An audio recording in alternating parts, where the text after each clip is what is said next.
আজকে তোমাদের সাথে মালিয়ার পার্ক শেয়ার করব। কাল তো বাবা বিশ্বনাথের মন্দির শেয়ার করেছি। স্টেশন থেকে মাত্র 5 মিনিটের রাস্তা টোটোয় করে যেতে লাগে। মালিয়া পার্কের ভিতরে পরিবেশটা এত সুন্দর, তোমরা না দেখলে নিজে চোখে তা বিশ্বাসই করবে না। এখানে বাচ্চাদের জন্য আলাদা খেলার একটা জায়গা করা আছে, চিলড্রেন পার্ক, আর বড়দের জন্য আলাদা করে পরিবেশ আছে যেখানে তারা সময় কাটাতে পারবে। এত সুন্দর মজার মজার নানান ধরনের দোলনা রয়েছে, বাচ্চারা এখানে ভীষণভাবে আনন্দ করবে। আর আছে নানান ধরনের মন্দির, কালী মাতার মন্দির, শিবের মন্দির।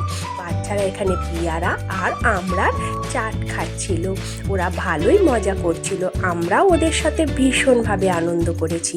আর হ্যাঁ বন্ধুরা, আমার ভিডিওগুলো ভালো লেগে থাকলে তোমরা অবশ্যই কমেন্ট করো আর চ্যানেলটিকে সাবস্ক্রাইব করে দিও। এখানে বাবা ভোলানাথের মন্দির অনেক রয়েছে। দেখো এখানে বাবা ভোলানাথের কত বড় একটা মূর্তি, আর এখানে আছে একটা বেল গাছ।